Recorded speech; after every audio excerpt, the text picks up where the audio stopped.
the SEC Network, the former Alabama safety, obviously did play in the NFL with the Carolina Panthers, won a Super Bowl with the New Orleans Saints, and now does a kick-ass job on the SEC Network, our guy, Roman Harper. Roman, how you been, my friend? Zach, man, I'm good, bro. I can't complain, dude.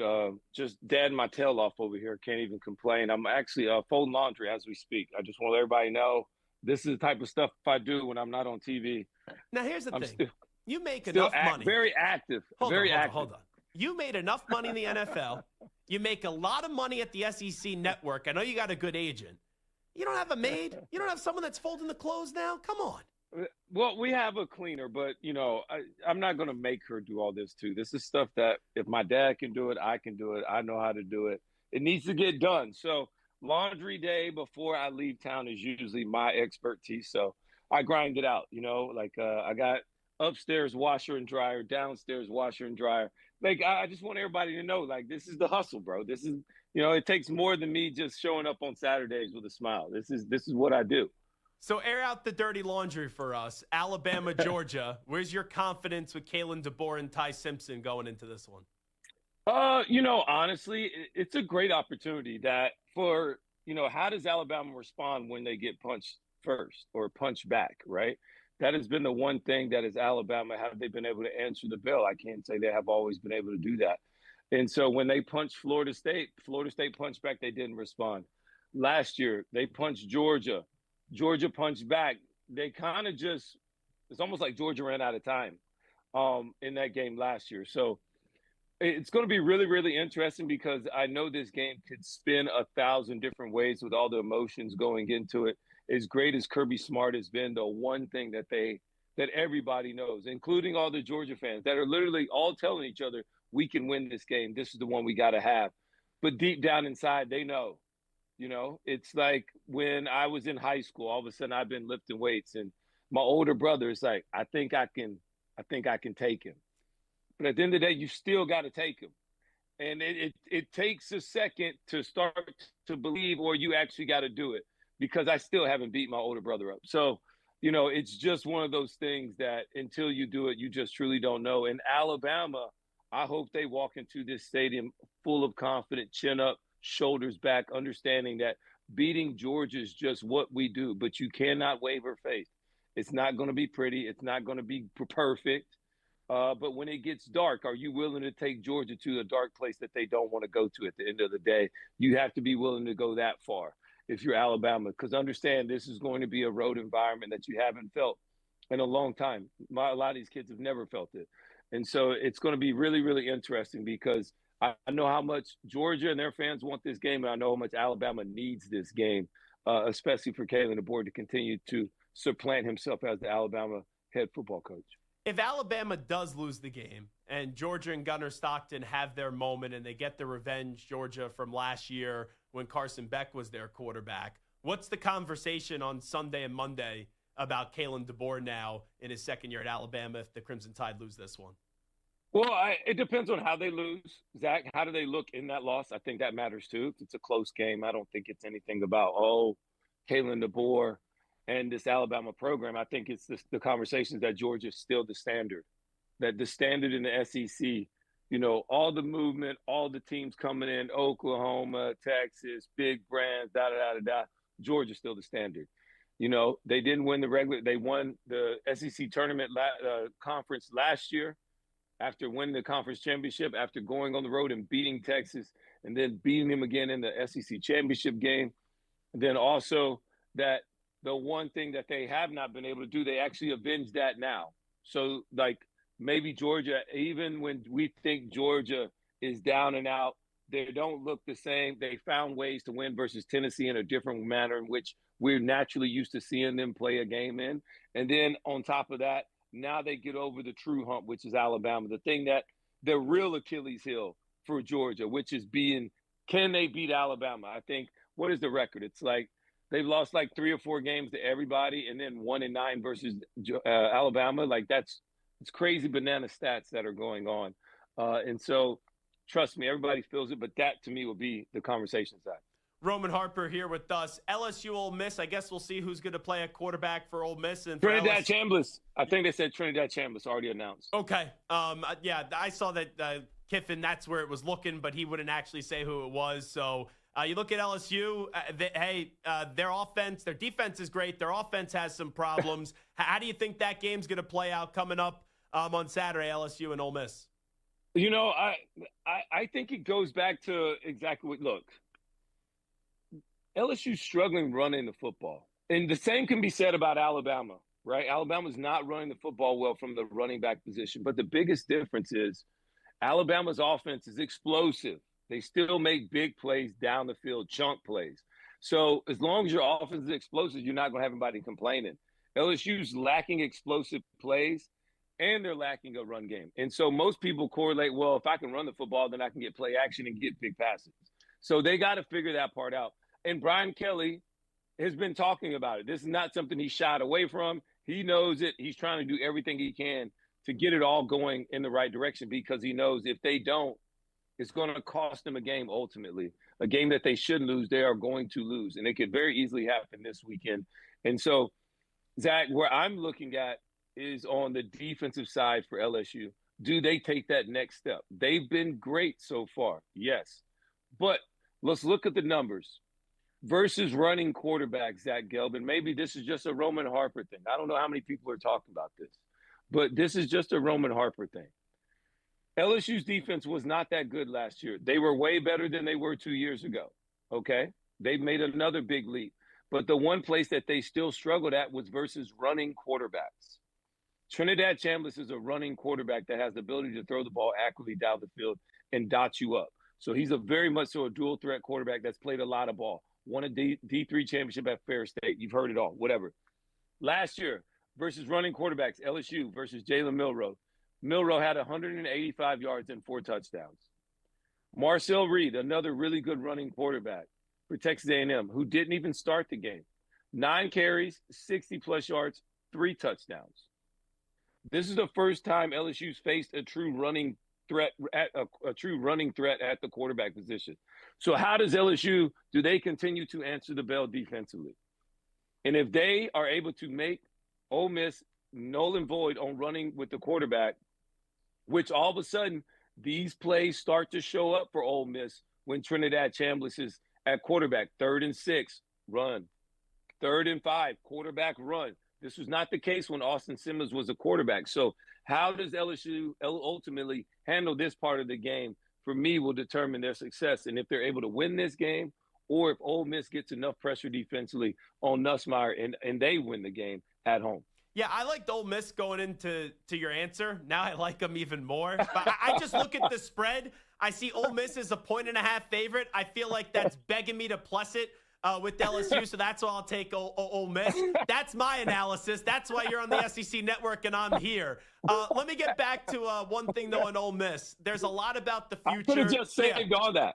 Saved all that. It's like, you know, 1.5, I got it. I like it. That's why they should put me in the desk, the SEC Network. You give all the analytical breakdown and all that stuff, and I'll just tell you how I'm sitting on the couch thinking that this one's going to go. Last year we talked about the possibility of Lane Kiffin leaving Ole Miss and taking the Florida job. Billy Napier didn't get fired. That conversation has popped back up. What do you think the percentage of chance that Lane Kiffin leaves Ole Miss and is in the swamp next year?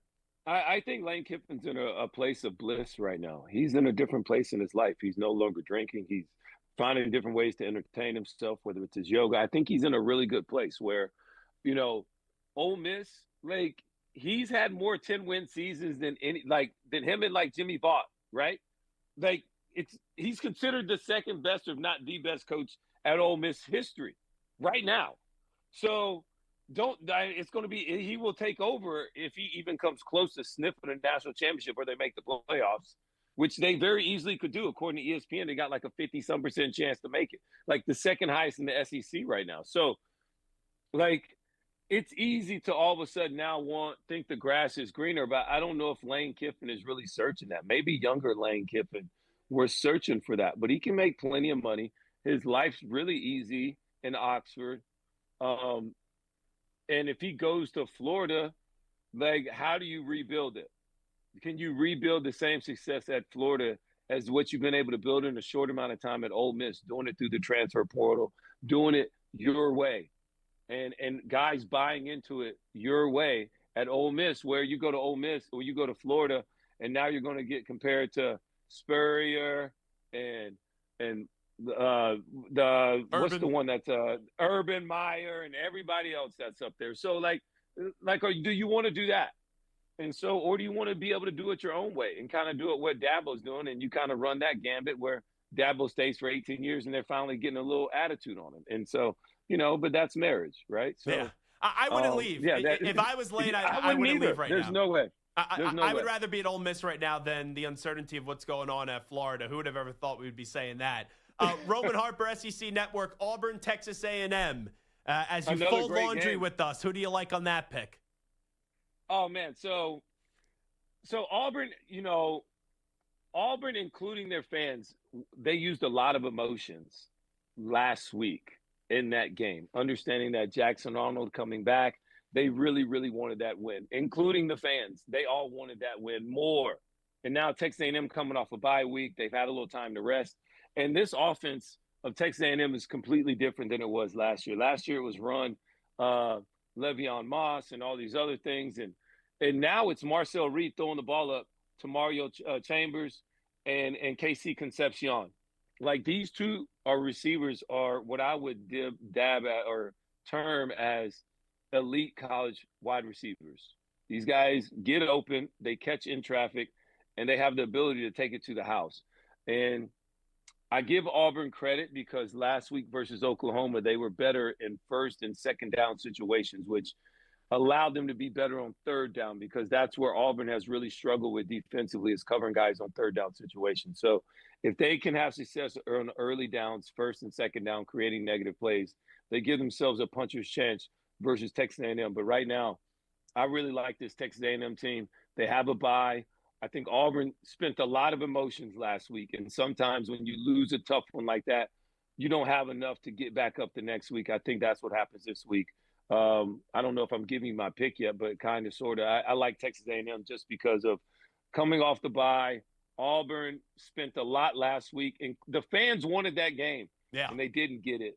And so I think emotionally it's just tough. And, you're dealing with younger men, not professionals. And I like Texas A&M for that reason enough. Two quarterbacks. Arch at Texas. How are we talking about him at the end of the year? And Mateer's going to miss some time, obviously, with the surgery that he had.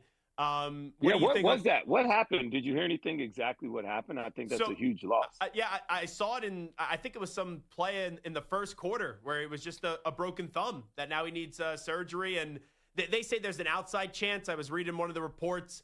I think it was Pete Nakos that he could be back for Red River, but it'll probably be the week afterwards. So he's going to miss 2 or 3 games of a bye week this week. But when you look at Oklahoma, how do you think they'll be at the end of the year? And then how do you think at the end of the season we're also talking about Arch with his early struggles? So with Oklahoma, I can't wait to see a team that has the ability to stretch Oklahoma, because everybody talks about how great their defense is. And they are really, really aggressive. They're salty. And they do all, and you know what? I got to explain what salty means. I'm sorry, real quick. You understand what salty means?